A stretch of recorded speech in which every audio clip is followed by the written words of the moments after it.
Oke, senang sekali Anda kembali bersama kami. Hari ini kita mau bedah sebuah ide yang menurut saya sangat menantang dan juga relevan. Betul sekali. Kita ambil dari buku Alexander Lazarou, Out Innovate. Fokusnya spesifik banget ke bab 3, yang judulnya aja udah provokatif. Besarkanlah seekor unta.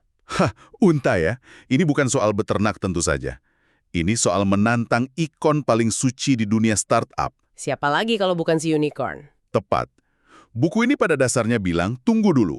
Model yang kita puja-puji di Silicon Valley, startup miliaran dolar itu mungkin bukan model yang tepat untuk semua orang. Terutama buat mereka yang di luar gelembung itu ya. Betul. Terutama bagi para inovator yang beroperasi di tempat yang Lazarou sebut the frontier, wilayah perbatasan gitu. Yap, the frontier ini bisa berarti pasar negara berkembang, atau bahkan kota-kota di luar pusat teknologi utama, kayak Chicago atau Utah misalnya. Benar. Nah, sebelum kita bahas si unta ini, kita pahami dulu lawannya. Apa sih sebenarnya model unicorn ini? Kita kan sering dengar istilahnya ya, valuasi 1 miliar dolar. Tapi filosofi di belakangnya itu yang penting. Tepat. Unicorn itu bukan cuma angka, itu sebuah ideologi. Ideologi? Iya, ideologi pertumbuhan di atas segalanya.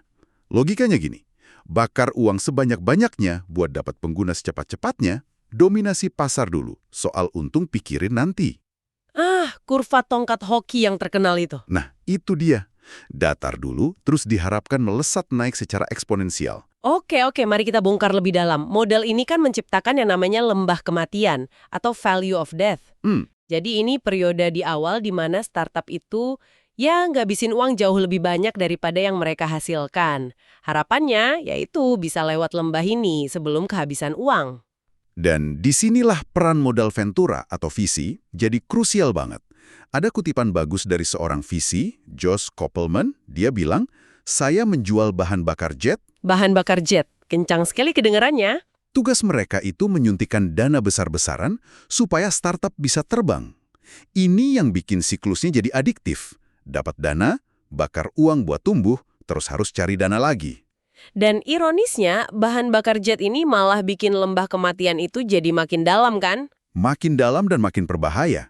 Kalau gagal, jatuhnya lebih sakit. Gila ya kalau dipikir-pikir, kenapa model yang berisiko tinggi kayak gini malah jadi standar emas? Apa yang bikin menarik? Kalau dari sisi visi, ini permainan home run. Mereka tahu sebagian besar investasi bakal gagal. Tapi, satu kemenangan besar, satu unicorn bisa nutupin semua kerugian itu. Dan masih untung besar. Masih untung luar biasa. Terus buat pendiri dan karyawan, iming-imingnya ya opsi saham. Sumber ini kan nyebutin gimana IPO Facebook sama Twitter itu dalam semalam bisa bikin ribuan miliarder baru. Siapa yang nggak mau ikut lotre kayak gitu ya? Betul. Tentu. Tapi di balik mimpi itu ada realitas yang suram. Buku ini mengutip studi dari McKinsey yang nunjukin betapa sedikitnya perusahaan yang benar-benar bisa mencapai pertumbuhan super cepat itu. Sebagian besar gagal di tengah jalan. Dan kegagalan ini punya konsekuensi yang beda. Nah, ini poin yang krusial. Maksudnya? Kalau pertumbuhan melambat, startup bisa kena down round, valuasinya turun.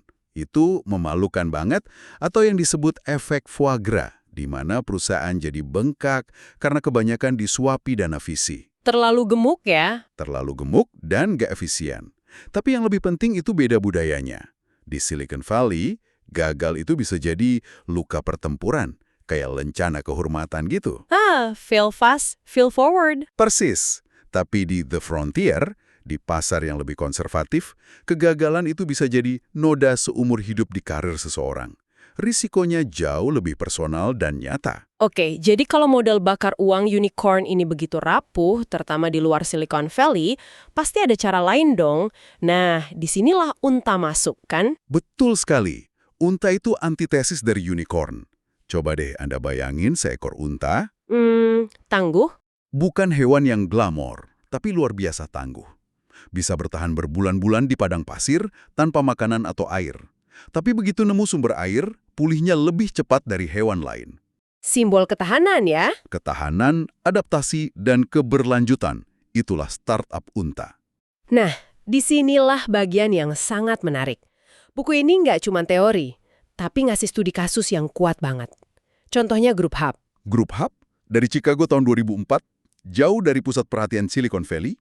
Dan pendekatan mereka itu benar-benar filosofi onta. Sejak hari pertama, fokus mereka itu keberlanjutan. Mike Evans, salah satu pendirinya, bilang mereka fokus pada pendapatan dan arus kas. Bukan metrik-metrik kosong kayak jumlah pengguna yang sering dipamerin. Dan ini yang bikin saya kaget, jumlah modal yang mereka kumpulkan. Nah, itu dia. Seri A mereka itu cuma 1,1 juta dolar. Dan itu pun 3 tahun setelah berdiri. Betul. Totalnya, mereka cuma ngumpulin di 84 juta dolar sepanjang perjalanan mereka sampai IPO. Coba deh bandingin sama pesaingnya, DoorDash, yang bakar 1,4 miliar dolar. Wah, bedanya jauh banget. Jauh banget. Dan yang lebih gila lagi, sumber ini nyebutin kalau Grup Hub itu sudah profit di setiap putaran pendanaan. Ini kan membalikkan logika lembah kematian tadi. Betul. Alih-alih melintasi satu lembah kematian yang dalam, Grup Hub itu malah melintasi beberapa parit kematian yang dangkal. Maksudnya gimana tuh? Cara mereka tumbuh itu terkendali. Mereka buktikan model bisnisnya di satu pasar, terus kumpulin dana sedikit buat ekspansi ke 3 kota baru. Terus ulangi lagi. Pertumbuhannya terjadi dalam loncatan-loncatan yang terencana. Jadi ini bukan kebetulan ya, ada datanya. Buku ini mengutip riset dari All World Network. Betul. Riset itu nunjukin kalau tingkat kelangsungan hidup wirausahawan di pasar negara berkembang, yang notabene terpaksa jadi onta, itu justru lebih tinggi. Karena mereka lebih tangguh. Tepat. Karena mereka nggak punya pilihan lain. Nggak bisa bergantung sama suntikan bahan bakar jet setiap 18 bulan. Mereka harus bangun bisnis yang sehat dari awal. Oke, ini mengubah cara pandang kita banget. Jadi, gimana caranya kita bisa membesarkan unta ini? Apa aja prinsip-prinsip praktisnya? Nah, ini bagian panduannya. Ada 5 prinsip inti. Prinsip pertama, kedengarannya sederhana, tapi sering diabaikan. Kelola biaya. Kelola biaya. Kurva biaya itu harus jalan bareng sama kurva pendapatan, bukan melampauinya dengan harapan nanti pendapatan nyusul. Ini kedengarannya kayak nasihat bisnis biasa, tapi di dunia startup rasanya radikal. Ada kutipan bagus dari Jason Fried dari Basecamp. Iya. Dia bilang, jika Anda tidak mengelola biaya, Anda tidak sedang membangun bisnis. Anda sedang membangun instrumen keuangan. Wah, itu nusuk banget. Nusuk banget artinya, bisnis Anda cuma jadi kendaraan buat investor. Selain itu, ada keuntungan nyata juga di The Frontier.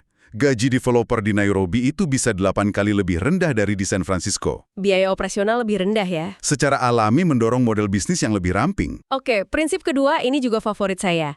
Tidak ada makan siang gratis. Nah, artinya para inovator unta ini nagih bayaran untuk nilai yang mereka tawarkan.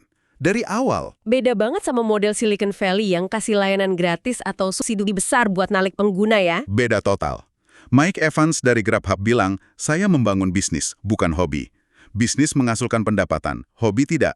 Itu pola pikirnya. Mereka nggak ngejar pertumbuhan semut, tapi pelanggan yang beneran mau bayar. Tepat.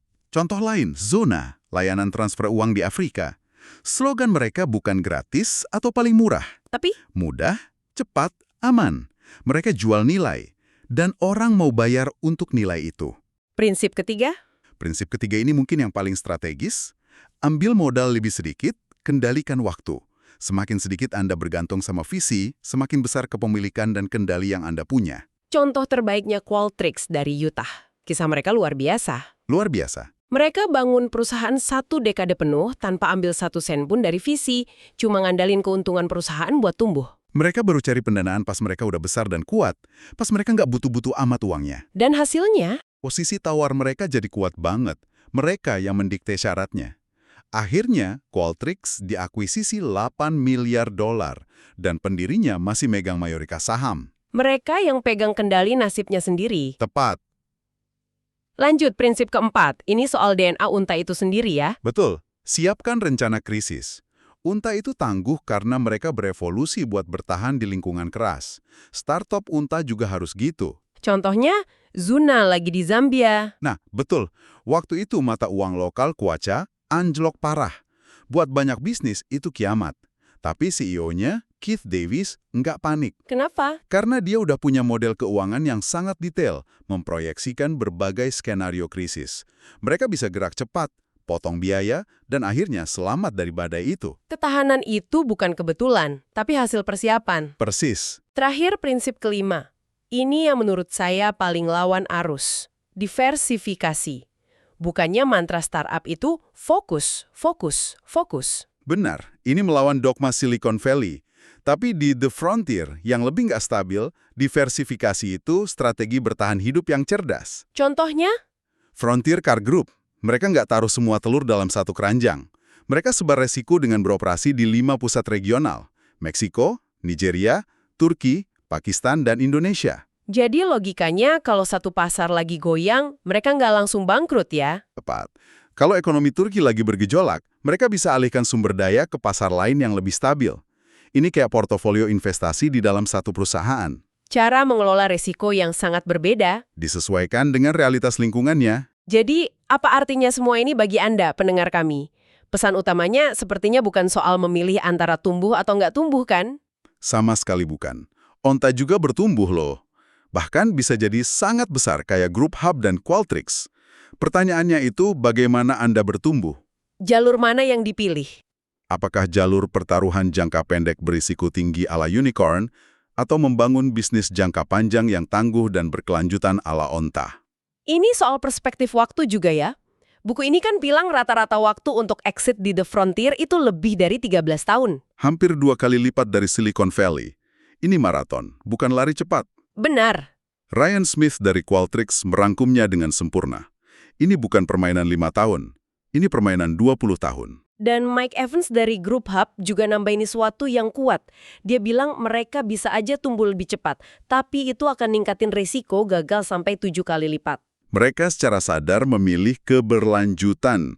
Itulah kekuatan pertumbuhan majemuk yang sabar.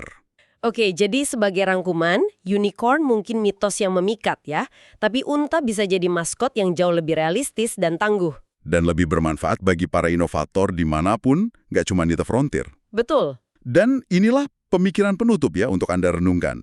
Yang menarik adalah prinsip-prinsip unta ini sebenarnya bukan hal baru. Oh iya? Buku ini nyebutin bahwa bahkan investor Silicon Valley sendiri, kayak Sequoia Capital dengan presentasi RIP Good Times pas krisis 2008, selalu menasihati perusahaan mereka untuk kembali ke dasar. Fokus ke profitabilitas dan ketahanan. Tepat, setiap kali ekonomi memburuk, nasihatnya selalu sama. Terus.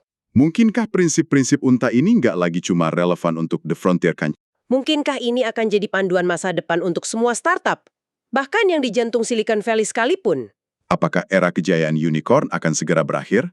Dan sudah saatnya unta mengambil tempat sebagai simbol inovasi yang lebih abadi dan berkelanjutan?